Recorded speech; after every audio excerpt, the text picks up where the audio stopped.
listeners and viewers to this edition of The Final Whistle on nearmedia.tv, and our usual email info@nearmedia.tv pertains. And thank you again. And you press the red button if you want to subscribe to our channel. We'd be delighted for you to do so. And thanks once again for all your comments, all positive, I must add, to the show, lads. This is a testament to the panel we have on the show, nothing to do with myself. I only switch on the television screen, and there they are in all their glory. Welcome, Joe Waters, and happy birthday, Joe. Thank you very much, Pat. It's great to be here. Great to have you, and welcome, Derwynne, once again, and great to have you. Hi, Pat. Now, we usually start off with soccer, with the Premiership, and anything else related to that. But we have to start off first, Derwynne. I know I'm going to say this, but were you present to cast your eyes on the great? I heard you were present to cast your eyes on the great one on Saturday, were you? I was on Sunday, yesterday. On Sunday, sorry. You were at the match between West Ham and Man U. I was. A few of my good mates are West Ham season ticket holders, and I was at a great seat right in the middle of all the West Ham fans. It would have been, in the old days, it would have been the Chicken Run at Upton Park. I sat on my hands most of the way through the match. Yeah, it was great. As the man said, you kept your hands in your pocket so you wouldn't be able to jump. God, yeah. That's a sick trick, you know? Honestly. The occasion, I suppose, how did I'm always interested. I mean, it's different looking in television. You don't get the same thing. But how did the fans react to Ronaldo? I know we're talking about him, but, you know, we have to. Yeah, I mean, they were away fans. Oh, well, I'll say away fans. West Ham fans. So they were booing him at every chance. And Pogba, actually. Pogba comes in for quite a lot of abuse. It's quite interesting because with McTominay, they kind of, you know, I was right in the middle of West Ham. So they were actually not applauding him, that's the wrong word, but they were quite respectful towards McTominay. Fernandes, Pogba, Ronaldo, Luke Shaw, they probably get most of the abuse. There's still, the 1970s when I was older, so there's still that sort of West End feel to some of it, is there? Big East End influence still, big sort of like, yeah. Luckily, I've got a London accent, so I was okay from that point of view. Right. And Joe, of course, wasn't Jesse Lingard on loan to West Ham? Yes, he was. Yeah. Did you see the match? He had a very good run there. I mean, he played really well for them. Yeah. But he decided that, you know, he wanted to stay at United and fight for his place rather than go there and play, you know, full time. It's a brave decision that he's made. I just hope it works out well for him. And of course, the goal he scored yesterday was terrific. So it was interesting yesterday because he didn't really want to celebrate, and the West Ham fans were all sort of, well, that was going to happen when he had to score. I know it's just ironic, but I mean, what do you, as I said, you were live at the game, so you would have seen a lot more of the game. I know, you know what I mean by that, in that when the cameras are following the ball, you have a better view of the game. Ronaldo himself, I know I was reading the papers, and you can't believe everything you read in the newspapers. I was reading, glancing across. They said that he had claims for 2 penalties on him for fouls and fouls. I think one of them, one looked like a chance, the other one was a dive, and the one he got booked for was the dive. It was a dive. Oh yeah, he dragged his trail foot as he went past the guy. Go on, Joe. Sorry, I watched it on TV, and I had the luxury of watching it a couple of times, but the guy stuck his leg out, and of course Ronaldo made the most of it, you know. So I mean, if there's a penalty given against me for that, then I think that'd be pretty harsh. You know, I Yeah. don't think it deserved a yellow card because the guy did stick his leg out. The second one to me was more of a penalty, and I felt a little bit chagrined when they didn't get it, didn't get that one. And then, you know, for the last kick of the game, you know, Luke Shaw has his hands out from his sides and he gives the penalty away. And then you're thinking to yourself, oh God, you know, like it can't be happening like that. Would you say that Ronaldo, because of the first incident, would that be a mitigating factor, even though it shouldn't be, for him not getting a more legitimate penalty in the second time round? Well, I think, you know, I don't think so because I think the referees are refereeing as they see it, and they're, you know, now with the new direction that they're having, it's getting back to the old days. I mean, in the old days, you had to hit a guy with an axe to get a penalty, you know, Yeah. and the last couple of years you blow on somebody and they fall over and they were given penalties. So I have no problem with a penalty having to be earned, you know. I mean, there is a certain amount of contact that you're allowed to have. But no, I don't think that the referees, I think just the way that they're doing it now, it takes a lot more to get one. Right. And well, I must confess here, as my own personal opinion, I'm not a fan. I've never have been of VAR. I think it should be taken completely out of the game. You have two linesmen and a referee and an extra guy behind the goals. And that's enough for me. There's only 11 players on each side, my goodness me. Well, 10 outfield. So there's only, you know what I mean? And the VAR to me has destroyed the game of soccer. What do you think, Derwynne? Yeah, I mean, I think over a course of a season, you're going to have, it probably equals itself out, I think, probably over the course of the season. Yeah. But you'll get some good ones and you'll get some bad ones, won't you? You will. Well, technology, I suppose. Yeah, technology is anyway. The winners in the Premiership, Liverpool and Chelsea had substantial wins, easy wins, for the want of a better description. They seem to be going very well, and Brighton have moved into the top four. Brighton seem to be very organised. You know, I'm delighted to see a team like that up there. You know. Yeah, but there was controversy in that game as well. Huge controversy. Leicester had 2 goals disallowed by VAR. Yeah. Which, you know, I'm not sure that both of them, you know, interfering with the goalkeeper and the goalkeeper's sight. I didn't see how that was the case because I thought he was a yard or two to the side of him, so the goalkeeper had a good view of what was going on. But you know, but Brighton, he hasn't played nice football, and they play very nice football, and they're only, I think their only downside is their lack of goals. They don't score that many goals to go along with the football that they play.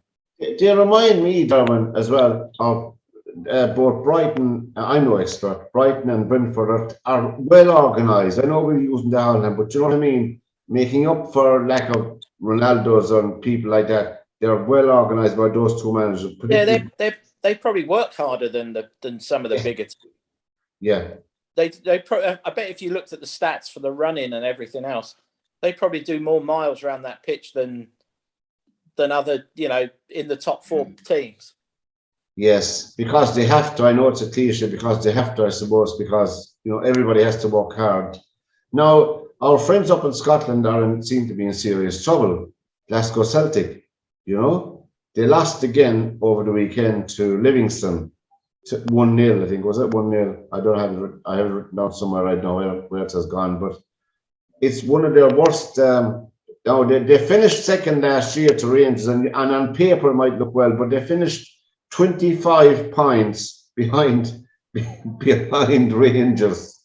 Like, that's astonishing lads in any league, you know. Do you think they're in serious trouble, or what's the story? Is the quality gone away from the team? I think, we talked about this, a couple of weeks ago. I mean, just there, I didn't realize there was that many points between Rangers and Celtic last year. And I mean, we talked about something that was seriously wrong, and it doesn't seem that they've brought in that many new players to fix what was wrong before. And my old coach Alan Hinton used to say, for the first 2 or 3, 4 games, a new manager could put 11 dustbins out and they'd win a game or be competitive. But then after that, they're going to go back to what they were before. And I just wonder if that now is just showing itself that there were deeper problems than people imagined, much deeper ones than people imagined. But they certainly look like they're in trouble. You didn't get to see any of those matches, Derwynne, did you? No. I heard you replayed the Man U West Ham game 5 times. There's no truth in that, is there? At least 5 times. I fast forwarded through the deflection lucky goal. Now, Joe, because Joe is here, and because Joe is a legend in Grimsby Town, and Grimsby are flying high, and you heard it here on the final whistle for the first time. They're flying high. They won 2-0, as you probably know, Joe, yourself, against Eastleigh, and they're joint second now in the National League, and they're only a point behind up top. But 6,051 people at the match, Joe. What do you think of that? I think it's fantastic. The club really went through a very tough time with the previous ownership. There was no real investment in it. There was no real, didn't look like there was a real commitment to it. The 2 new owners are huge Grimsby Town fans. They were fans around my time of playing, and they grew up with our generation of it, and they're huge fans, and they're bringing the club and the fans back together again and making them all a part of it. And the beauty of the Grimsby thing is that the majority of the fans now are young people in their late teens to early 20s. So that augurs well for the support of the club down the road. When you get that kind of fresh blood in, and these guys are just fanatical. I mean, they took, I think, 500 to Torquay a week or so ago. It's absolute for non-league. That's absolutely amazing. If they're going to Chesterfield anytime soon, I bet they'll take 2,000 or 3,000 with them over there. Joe, they're playing Maidenhead on Saturday. Okay. And they've got 1,000 away fans going to Maidenhead. Yeah. My goodness me. So we must do, while we're on it, next year, if we're all still standing, we must do an outside broadcast from Grimsby Town. We'll have to get together for that. And Derwynne will give us sleeping bags for the night. But we'll have to do something with Grimsby Town. Man United have enough cover anyway. They have enough money. They don't need any of our money. We won't give them our money. But the final whistle is the program on learmedia.tv. Tell all your friends about us. And we're thinking of you, Anna. Hope everything's all right with you, Anna. She couldn't be with us tonight, but she'll be hale and hearty for next Monday night. Anyway, now our friend, we spoke about him before. Our friend did it again over the weekend. Tom Brady. Yeah. Tom Brady, 48-25. What is he? I'm reading it this here now, lads. 5 touchdowns. Boom. I will have to go to a game to see him playing. We're talking about him so much, but I only had a passing interest in the NFL. But you like to see quality players, honest players, no matter what sport you're following. And I know it's an intrinsic American game, but Did you get to see any of that, Joe? Any of his touchdowns? That's 9 touchdowns in 2 games. Right. Yeah, I saw a couple of it. I saw a couple of the highlights on TV. I was watching the Seattle Seahawks. Unfortunately, it didn't go too well for them. No. But yeah, no. I mean, he's a phenomenon. I mean, he's like something else completely. You know, Tom Brady, and you know, like we talked about before. You know, he's not the highest paid guy. He doesn't want to be, because he wants the money to go towards other players around him. And it just deserves all. I mean, he works hard.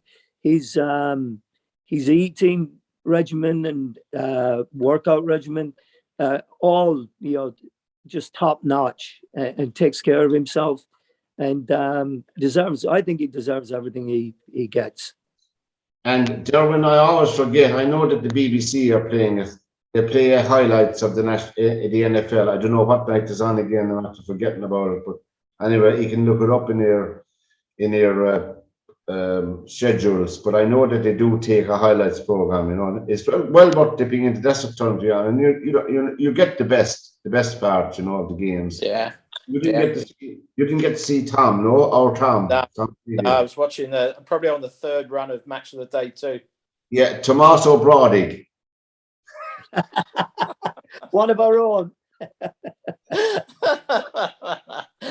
We get to Jersey. We have to go over there. We'll have a lot of travelling soon with the soccer season. COVID first, shall we? Now, a legend in the game, as you know, passed away on Sunday morning at the age of 81. He passed away in Essex, where he was living, and funny enough, of course, anyone that knows him knows that he was born in Essex as well. Yeah. Jimmy Greaves, or Greavesy as he was known. Now, I don't remember him too much, only a little bit, because he retired in 1971, I think it was. I was reading about him today. He was 1940 he was born, so he'd be 31 then. But Derwynne, what do you think when I mean, all the records? Oh, it's unbelievable. He was a phenomenon all by himself. He was a one man. You know, my dad grew up, born and bred in Wembley, same as me.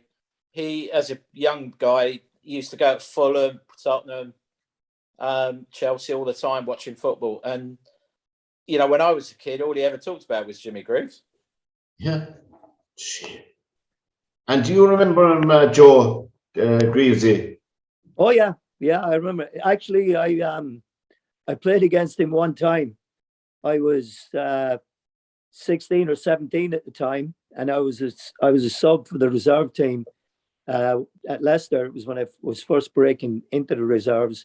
Yeah. And we played Spurs down at White Hart Lane, and in those days you used to get a huge crowd for reserve team games, because you got free tickets for the reserves by being a season ticket holder. And so I'm there, and I'm watching the game, you know, and all of a sudden our coach, we're losing 1-0, and our coach says to me, he says, "Get ready, you're going on." I nearly lost my life, you know, because they had some stars, as happened with most clubs, you know. Jimmy was coming to the end of his Spurs time there. Yeah. They'd signed Martin Chivers, so Jimmy was kind of out of favour, and guys had to play, so they play him in the reserves. And I looked at the coach, and they said, "What am I going to do against them? I don't want to go out there." And he says to me, "Get your tracksuit off and get out there." He says, "Because you will never be on the same field as him again. So get out there now." And that was it. So I got out, and I'm warming up the benches at White Hart Lane. I'm warming up in front of them, and there's probably about 8,000 people stood right behind those benches, and I was just terrified. It was the most people that I'd ever seen in my life, and I'm out there, and the Mickey taking was priceless. I can tell you that. So I just ran as fast as I could. That was it. I know. I mean, he went to Chelsea at his 17-year-old, 1957. He began his career in Chelsea. That's Jimmy Greaves we're talking about, and he scored 124 goals, lads, in the old First Division in 4 seasons. Imagine, just think of that, 124 goals. And by God, now in the 1950s and early 60s, it wasn't that easy to score a goal against any backline in any game of soccer, but to score 124 in 4 seasons, he must have had, what's the word, loads of poutine rubbed onto his legs and if to make his muscles very hard anyway, you know. But he was transferred to AC Milan, sold to AC Milan for £80,000 in 1961, in April 1961, but he never settled there. That is Jimmy in AC Milan. He was really a homebird. So Spurs, I can't believe this. That's why I'm reading it. Spurs bought him back in December of the same year for £99,999. Wow. They couldn't go over the 100 grand or something. There was some Yeah, anomaly. Billy Well, he Nicholson wouldn't pay He him didn't that. want to be the first 100,000 player, Yeah, and that was why they agreed on that. yeah. It was a So penny. I mean, It was a penny short, wasn't it, of Yeah. 100,000? yeah. Well, he kept the Spurs. He kept the Spurs after AC Milan, as we know, and the rest is history. He won the FA Cup with him twice, the Cup Winners' Cup as well, in '62 and '63, and then he went to West Ham just before he retired. It was only a year, 2 years with West Ham in 1970 and '71. But he played a total of, wait for it, I couldn't believe this today. I had to look this up. I'm not an expert in Jimmy Greaves, as you probably know. I looked all this up today. 666 soccer games. Now, imagine him playing from the age of 17 till 31, which was 24 years he played. This is all games, all internationals. You remember, he was an international as well. 666 games, and he scored a total of 447 goals. Amazing, that. I had forgotten about Jimmy Greaves. It's not on purpose I'd forgotten about him. What I mean by that is you hear Ronaldo and Messi and Beckham, and you hear of Gary Lineker and all fantastic footballers. But to me, Greavesy was really top of the pile, you know? Yeah. Top of the pile, you know? There's a great story about Jimmy Greaves when he was playing for Tottenham, playing against Chelsea. And Ron Harris was a 17-year-old and has been told by the Chelsea manager, wherever Jimmy Greaves goes, you go. So Ron Harris tells his story, how he's following them around the whole pitch for like 85 minutes. It's 0-0, and there's a free kick, and Dave Mackay has got the ball, and they're looking at the ball with their back to goal. And Jimmy Greaves turns around to Ron Harris and goes, do you know what, son? You've done unbelievably well today. To stay with me all game, you've done unbelievably good. And Ron Harris says, he looks up and goes, oh, thanks, Mr. Greaves. And as he says, thanks, Mr. Greaves, Dave Mackay passes the ball down the side of Ron Harris, and Jimmy Greaves has gone by 5 yards, scores the goal, wins the match. And Ron Harris says, I never, for the rest of my footballing life, did I ever speak to another player. He said, as they're walking off the pitch, Jimmy Greaves has like roughed his hair and gone, I think you learnt a lesson today, didn't you? He couldn't get away from him all game, and he literally turned around, gave him a compliment, and he looked up and went, oh, thanks a lot. And he said, as he says it, he's gone. He says, and he knocks it in. Distracted him, but Jimmy Greaves, Joe, and Jimmy Greaves, I suppose, would be credited with being the first known. Himself and Ian St. John struck up that partnership for punditry, you know? Right. Greavesy show, the Greavesy show. I don't know what to call the show, but himself and Ian St. John just really. Yes. St. Saint and Greavesy or something. I'm forgetting now. Yeah. I remember it. Did you see much of it? Yeah, Oh, yeah. As a kid, you grow up watching it, didn't you? It was before Football Focus, really, wasn't it? It was. It was. But that was our lame tribute to Jimmy Greaves. And of course, he had a stroke then in 2015, and then eventually you know, but he lived a good age. I'm not saying I think he had four children. I think he left behind, and 10 grandchildren and great grandchildren. But not alone that. But I think and of course, he only got his World Cup medal in 2009 or 2010. Do you remember? Because of the squad, he played in 3 of those matches. He played against Uruguay, and it was 0-0. They beat France 3. I'm only off the top of my head now in that group in '66. They beat France 3-1 or 3-0.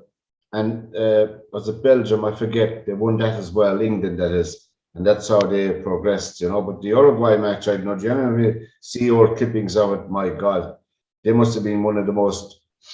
There's a word for a team like that. They must have been one of the hardest teams to play against. We'll be kind to them. That Uruguayan team in the '66. Going to go back and look at old clips as well, you know, and tell you certainly wouldn't score against them, Joe. All right, Yeah, or you wouldn't be volunteering either. Yeah, they were a hard team. The game I actually remember the best of it is the Argentina match when England played Argentina, and Antonio Ratin got sent off. The Argentinian captain got sent off in that game for just and he wouldn't leave the field. There was a huge uproar about it, and Alf Ramsey actually called the Argentinians animals. He took a lot of stick for that, but I remember that game. Jeff Hurst, I think, scored the Jeff Hurst and Roger Hunt scored a winner in that one. Yeah. I mean, that was really, you know, for me, that was the first time that I'd really watched a World Cup, because all the games were played. We just got a TV, and all the games were played around 7:30. So it was the summertime, so the lads would all be in watching the match, and then we'd all go out in the street and we'd play a game till it got dark out there. And you know, you're watching the likes of Bobby Charlton and other fantastic players bringing the ball down on their chest and what have you. Of course, we'd never seen stuff like that before, so we're all out there in the street trying to bring the ball down with our chest, not worrying about kicking it, trying to get your chest on the ball somehow. It was so I remember that World Cup so vividly. Great. That English team was unique because, I mean, obviously they had the Charlton brothers, Jackie and Bobby, which is unusual because brothers playing in the same international team is not a common feature in international soccer, you know. And Jack was a tough, hard man, and of course we know what he did to Ireland with what he had. But we obviously inherited a good team as well. Or you know, there was a lot of players came that time, but he was still a good manager, you know. But that's Jimmy Greaves, I suppose.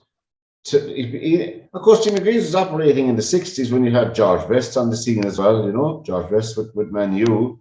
And so you had a lot of quality around then. I remember Bobby Tamling, was he there? Dennis Law was there. Dennis Law, that's right, yeah, Dennis Law was around then. Yeah. And Ron Harris, as you mentioned, that fantastic player, Ron Chopper Harris, was it? Chopper, yeah.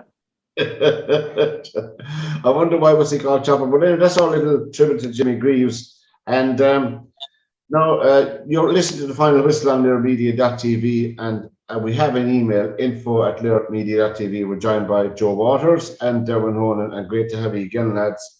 Now, beginning on, well, over the weekend, I've been looking up the golf because the Ryder Cup is beginning on Friday, the 24th. Friday the 24th, the Ryder Cup is beginning.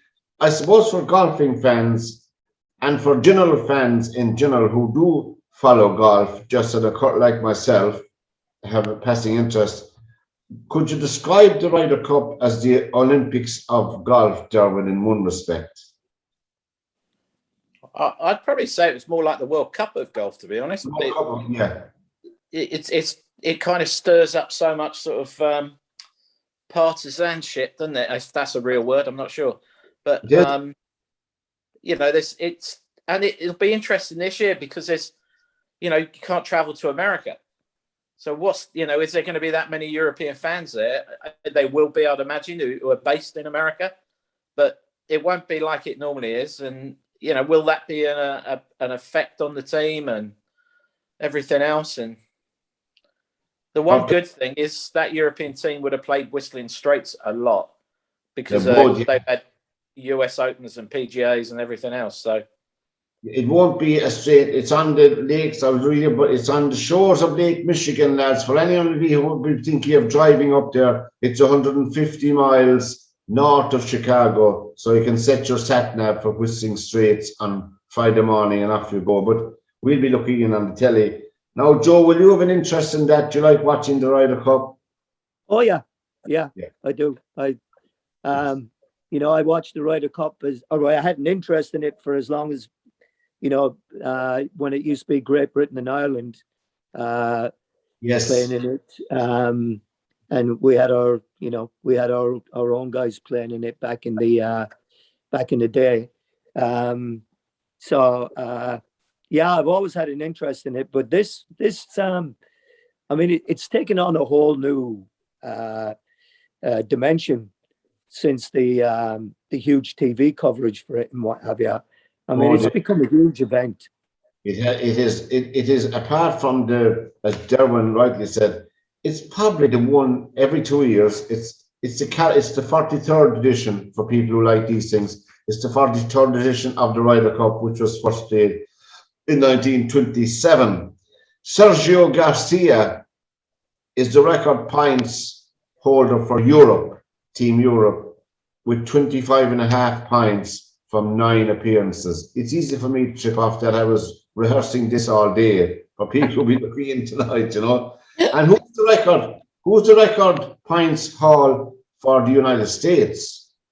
Now, we were going to give away a prize. I would never have guessed him, and I only have a cursory glance. You couldn't take a shot at that, Derwynne, would you? Who's the cursory American USA man? I'd go Nicholas. Yeah, funny enough, and not because you said it, that's the first name that came to my mind. Billy Casper. Casper, huh?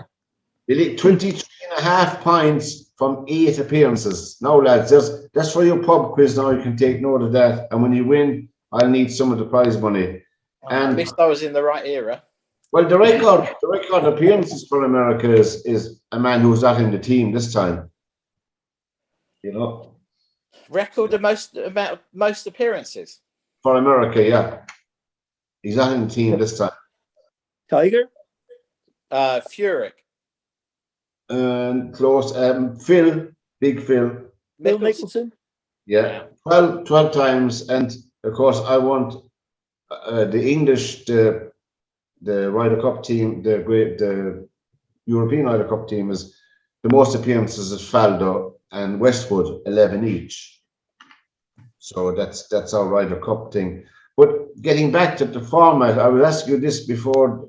So on the Friday and Saturday, it's all the fours, both days, isn't it? And then on Sunday, it's head to head. Yeah, singles on Sunday.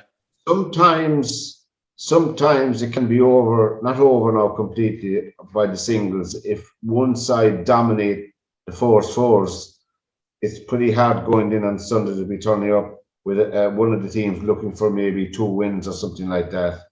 Well, Europe normally does really good in the foursomes. It does.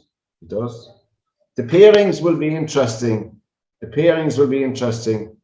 And there's talk now, there's loads of rumours about the pairings. Everybody expects Lowry to be paired with McIlroy, But I doubt that myself. I don't think that will happen. I think Lowry will be with one of the new people. I'll have a bet he goes with Poulter or Westwood. Go away. Yeah. Would you? And what about McIlroy? I think they'd put McIlroy with one of those youngsters, Hovland or something like that. All right. Hovland is good. Oh, yeah. We said Hovland. Another Norse country winner of the Dutch Open the weekend was what's his name? Christopher. We're getting all these unusual winners the last couple of weeks. We have to study the name before. Come on, would someone like a Casey or a Waters or a Honan win a golf tournament? Make our life easier here on the final whistle. Scandinavian, Pat. He's a Swede, was he, Christopher? Now, that was the Dutch Open. There was $1 million prize fund in the Dutch Open, which is not a lot of money. I know we're saying it is, but he won 23 under. But I have to mention this because my friends in Mallow, where I come from in County Cork, with a young man who's only just starting out his journey in the professional ranks. I have to mention him. He made the cut in the Dutch Open. His name is James Shugru. James, hiya James. And they're in the furniture business, particularly beds and mattresses. So James, I need a new mattress for mentioning you on this program, James. But for James Shugru, he made the cut in the Dutch Open. He's relying on invitations, as you know, when he's starting. And he played all 4 rounds, obviously. And you can look it up yourself, James. You know how well you did. You had 2 good rounds and 2 poor rounds. All right, James? You had a good mix. But you'll get them all together someday. But well done. He made the cut, and I think that's progress, you know, because he missed a few, but he made the cut. James Sugar, but he won it minus 23 under. But then the guy that won the Fortinet champion in America over the weekend, this Max Homa from the United States, that was a $7 million prize fund for that. So you can see the difference between the money. And now I understand how you can become a multimillionaire in the United States playing professional golf without winning a tournament. Yeah, there's loads of them. Jeepers. It's breathtaking. Oh, yeah. Do not look. It's whatever. It is what it is, as they say. As you said, Joe, if they're going to willing to pay, you know, $50-60 million for an NFL player, look, it is what it is. It's like, was it 100 million for, who was that guy? Pogba, was it? Yeah, the best part of when what was it, 90 odd million? 90 million for Derwynne? Yeah, I think it was, yeah. Goodness me. And did he look $90 million physique out in the pitch? Was he playing on Sunday, yesterday? He was out there. I wouldn't say he was playing, but he was definitely running around. Well, I say running around. He was falling over quite a bit as well. Was he substituted? He was. And Messi was unhappy to be substituted, lads, in PSG. Did you see the picture of him being substituted by Pochettino? I know we can't see it. Did you see it? I'm really... That doesn't say much for a team player, does it? No, I mean, I think it... I watched him when he made his debut and he came off the bench. I forget who it was against. But he just... You know, he just looked so nervous. He looked like, you know, he didn't want to make mistakes. You know, it was just one of those things. I'd never ever seen his body language like that before. In all the time that he played for Barcelona or Argentina, he never ever looked uncomfortable like he did in that. And then, you know, the look on his face when he was brought off at the weekend, just like he looks like, to me, he looks like somebody that's lost. Yeah. And you know, that might well be the case because, you know, some guys are just meant to be at one club, you know, and they're not they're comfortable elsewhere. It was like, do you remember him a few years ago, Derwynne, Mario Balotelli? You know, remember Mario Balotelli? Yeah. And I remember Mario Balotelli when he was playing. He's gone back to Italy now, isn't he? He's playing, I know which club he's with now in Italy. But he was playing sensational soccer, and then he was bought. Who bought him? Was it Liverpool? Was it? I forget who bought him that time. Did Man City? Man City, yeah. Didn't it? Yeah, Man City, yeah. Did he ever really settle in Man City? Not really. He and Mancini didn't really kind of see eye to eye. I think they had a bit of a love-hate relationship, you know. Yeah. And of course he always found himself on the wrong end of things, like letting bottle rockets off in his house and stuff like that. Not the most intelligent thing to do when he ruined the bathroom in the house he was renting. Yeah. But he had a way of getting himself into a little bit of a bind every now and again. Mario, we forgive you. We forgive you, Mario. But what about Man City? Are they blowing a bit hot and cold, Derwynne, do you think? I think it's so early, and I think they're going to come good again, aren't they? They're not a rubbish team, are they? I mean, it's just, I think maybe some of the teams have worked out how to play them sometimes as well. Yeah, I mean, Southampton did. So I think it's a bit of both. I think teams are getting better. I think they've worked them out a little bit, maybe. Yeah, and Arsenal, of course, Arsenal won over the weekend as well. No, it was 1-0, but they got 3 points, you know. And, That's a win for Arsenal, isn't it? Yeah, that's a good win. Going to Burnley and winning. That's a tough place to go and it is. win. Yeah, we were saying that. Yeah, we were saying that. And I don't know about the golf. I was looking at it, and you'll have to pay to look at the Ryder Cup, Derwynne, which is unfortunate. Yeah, I don't know. I think Sky's kind of losing their way a little bit. I know a lot of people are kind of pulling away from Sky, and because it's starting to get silly now, isn't it? You've got to pay for a lot of stuff now, whereas it used to be all included.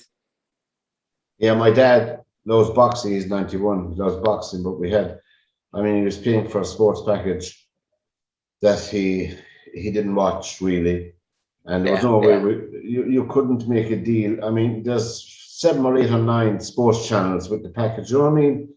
It's not beyond the possibility of technical achievement to pay for one of them. You know, if it's just boxing, pay for one. Do you know what I mean? But it was all or nothing. It was just, you know, there are people paying 130, 140 quid a month for Sky. Do you know that? In Ireland, I know what it's like over in the States. A lot of the sports, Joe, over in the United States, are they pay-per-view now as well? Subscription? I mean, there are some of them. We talked last week or the week before about pay-per-view for boxing and MMA. Yeah. But, you know, like they have a new channel now, CBS, I think it's Peacock, and they do a lot of the Premier League games. But you get that we have Comcast, Xfinity Comcast as our provider, and you get Peacock with that. So you're able to watch some of the games. Then there, as part of your package, you get the NBC Sports Network that has the other Premier League games. And then you have Paramount Plus, which I get through Amazon. And I was watching there during the week, every single Europa League match and Champions League match were on that channel. Every single one. And I know. I watched them all for free. And the last final whistle program we did last week, we had to take it down because there was a copyright issue with one of the images, believe it or not, you know. And we are careful, obviously. You must be careful, you know. But none of us will see that except here. We can see it in where we put it up, and that means that if you were looking at the final whistle, you're looking at a blank screen for everybody, you know. Which is we took it on. We give fairness to Mary, she spotted us straight away, and we were wondering which one it was. You know, we knew it couldn't be you, George. There'd be no copyright on you, like. No, there had to be copyright on Derwynne, you know. I know about myself, but we looked at it. I think, and we thought it was Ronaldo. We all said, "Oh, that's Ronaldo." You know, the image of Ronaldo. Poor Ronaldo. We were blaming him. It wasn't him at all. I don't know which image. Oh, it was the Formula One images. I beg your pardon. Yeah. We had a picture of the crash. You know, the crash. Oh, okay. Yeah. Verstappen. They can fake off now. We didn't mention them at all this week. They're on our blacklist for another week or two. No, there's no Formula One this week anyway, lads. We're only joking. But you know, you're dealing with that issue. Not alone us. When I do a little history program, only 20-minute thing. You have to be very careful. And I always like still images because, you know, the watermark is on them or the copyright is on them or whatever, you know. And it is unfortunate that every single thing is so controlled. I mean, no, I was wondering why the BBC itself had such a huge viewership for the match of the day, Derwynne and Joe. It's because it's free to air. Yeah. It's free to air. And a couple of years ago, I know Derwynne and Joe, remember a couple of years back, maybe 6, 7 years ago now, they had a fantastic program on the Championship Division 1 and 2, a package program that ran for 2 hours, an hour and a half. It was a Channel 4, one of the channels carried it. So superb altogether. The Championship Division 1 and Division 2, they carried a package. Was it 90 minutes or 2 hours? I forget which it was. But I used to love that program, and it's gone now. It's gone. Priced out of existence, I would say. I have no evidence for it, but I'd say money was probably the cause of that. And just promoting all the soccer in the United Kingdom, all the soccer across all the levels. People like to see that, you know. You know, that's where stars are born anyway. And it's showcasing the best of British, I know. But nevertheless, it's gone off our screens. I don't think anybody does a compilation program now on the Championship and Division 1 and Division 2. Yeah, I think Channel 4 do it over here, but it's only like 45 minutes or 50 minutes, and it's literally like they just show the goals, to be honest. You can get those. You can get the goals on YouTube, can't you? Exactly. Yeah. You can. So it's a shame in a way. We're just the final whistle is the program on theirmedia.tv. We're speaking about the lack of accessibility to sporting. We're in view of the fact that the Ryder Cup will be beginning on Friday. Now we'll all devise our own methods of looking at it, and we leave it at that. But I'm just saying that you cannot see it for free. You know, I know how you'll access. There's a golf channel over there, Joe, in the States, the golf channel. Yes, there is. Yeah. But is that subscription? It comes as part of your cable package. So, you know, you like on my cable package, I get 131 or 132 channels, and that some of those would be the mainstream channels.